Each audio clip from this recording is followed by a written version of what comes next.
ہر انتہا کے بعد، ہر ابتدا سے پہلے ہر انتہا کے بعد ذات نبی بلند ہے، ذات خدا کے بعد دنیا میں احترام کے قابل ہیں جتنے لوگ، میں سب کو مانتا ہوں مگر مصطفیٰ کے بعد، میں سب کو مانتا ہوں مگر مصطفیٰ کے بعد اللہ جل جلالہ و عما نوالہ و اعظم شانہ وجل ذکرہ وعز اسمہ کی حمد و ثنا اور حضور مرکز دارِ موجودات سید السعادات روح و جان کائنات، کائنات شریعت کے فالق الافلاق، حضور تاجدار کائنات احمد مجتبی جناب محمد مصطفیٰ صلی اللہ تعالی علیہ وآلہ واصحابہ ووالدیہ وبارک وسلم کی بارگاہ عز و ناز میں ہدیہ عقیدت و محبت عرض کرنے کے بعد نہایت ہی واجب الاحترام حاضرینوں بے ذوالجلال کا کروڑ ہا شکر ہے کہ اس نے ایک بار پھر سے ہمیں یہ بزم سعید سجانے کا موقع عطا فرمایا۔ دعا ہے کہ خالق کائنات ہمارا یہاں آنا، بیٹھنا، سننا، سنانا اپنی لم یزل بارگاہ میں قبول و منظور فرمائے۔ حضرات محتشم، آج نسبت کے متعلق چند باتیں میں آپ کے سامنے بیان کرنا چاہوں گا۔ دعا ہے کہ خالق کائنات مجھے کلمہ حق بیان کرنے کی توفیق عطا فرمائے۔ اب نسبت ہے کیا؟ ایک چیز کا دوسری چیز کی طرف منسوب ہونا یا منسوب کرنا، یہ نسبت ہے۔ مثال کے طور پر اب پاکستان میں رہنے والے کو پاکستانی کہا جاتا ہے، لاہور کے باشندے کو لاہوری کہا جائے گا۔ اب جو رہنے والا ہے یہ منسوب ہے، اور جہاں وہ رہ رہا ہے اسے منسوب الیہ کہتے ہیں۔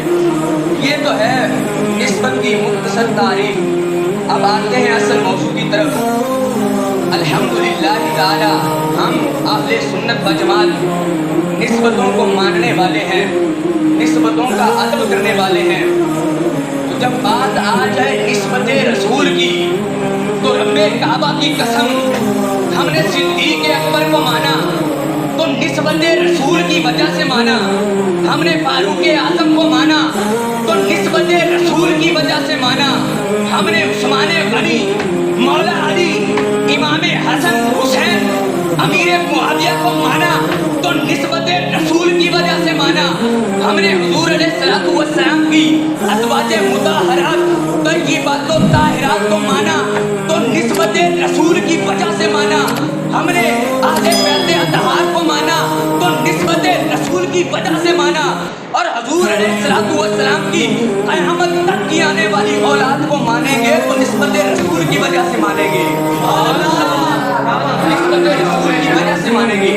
آج بھی 14 صدیاں گزر جانے کے بعد آج بھی میرے آقا کی نسل کا کوئی فرد، کوئی بچہ ہمارے سامنے آ جائے تو آج بھی جو حضور علیہ الصلوۃ والسلام کا سچا امتی ہے، سچا غلام ہے، وہ آج بھی ادباً اس کی دستبوسی کر لیتا ہے، اس سے پیار کر لیتا ہے۔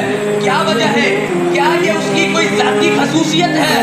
نہیں، اسے کیا معلوم ہے اور ہمیں کیا معلوم ہے کہ یہ کوئی عام بچہ نہیں، اس کی نسبت بڑی اعلیٰ ہے، اس کی نسبت امام الانبیاء کے ساتھ ہے، اس کا خون کوئی عام خون نہیں، اس کے خون میں امام الانبیاء کا خون شامل ہے۔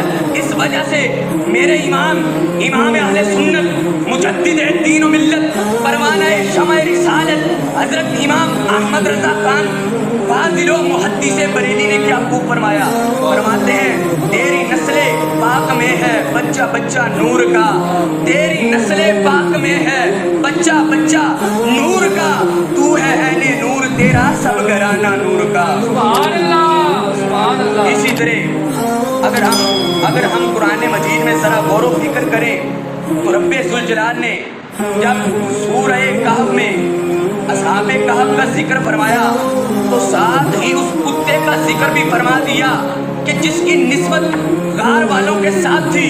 چنانچہ رب ذوالجلال فرماتا ہے وَقَلْبُهُمْ بَاسِطٌ ذِرَاعَيْهِ بِالْوَسِيدِ، یعنی غار والوں کا وہ کتا، اصحاب کہف کا کتا اللہ والوں کے ساتھ چلنے والا اور غار کے سامنے ہاتھ پھیلائے ہوئے ہے۔ اب اس کتے کا ذکر رب ذوالجلال نے اپنی لاریب کتاب قرآن مجید میں فرمایا. یہ اس کتے کو انعام ملا کہ اس کی نسبت غار والوں کے ساتھ ہو گئی تو رب ذوالجلال نے اپنی لاریب کتاب قرآن مجید میں اس کا ذکر فرما دیا.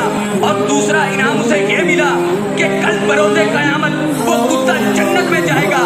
اب ذرا غور و فکر کرو, اگر وہ کتا ہو کر جنت میں جا سکتا ہے تو یہاں امام الانبیاء کا غلام اشرف المخلوقات ہو کر, حضور کا امتی ہو کر, حضور کے ساتھ نسبت غلامی رکھ کر ضرور جنت میں جا سکتا ہے.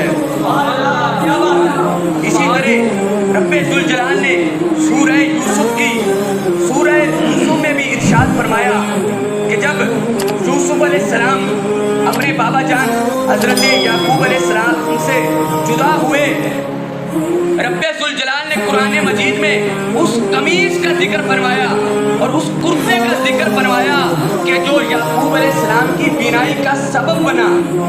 اب ہوا کچھ یوں کہ جب حضرت یوسف علیہ السلام اپنے بابا حضرت یعقوب علیہ السلام سے بچھڑ گئے, جدا ہو گئے, تو اللہ کے نبی حضرت یعقوب علیہ السلام اپنے بیٹے کے غم میں اور جدائی میں اس قدر روئے کہ آپ کی آنکھوں کی بینائی چلی گئی. پھر ایک مدت کے بعد جب یوسف علیہ السلام کے بھائی ان کے پاس آئے اور یہ سارا ماجرا سنایا تو یوسف علیہ السلام نے فرمایا, میرے بھائیو اذهبوا بقمیصی ھذا فالقوہ علی وجہ ابی یأتی بصیرا. فرمایا میرے بھائیو یہ میری قمیص لے جاؤ اور میرے بابا جان کے چہرے پر ڈال دینا تو رب ذوالجلال ان کی بینائی واپس لوٹا دے گا. تو ایسا ہی ہوا. جب یوسف علیہ السلام کے بھائی حضرت یعقوب کے پاس آئے, وہ قمیص ویسے ہی انہوں نے یعقوب علیہ السلام کے چہرے پر ڈال دی تو رب ذوالجلال نے ان کی بینائی واپس لوٹا دی.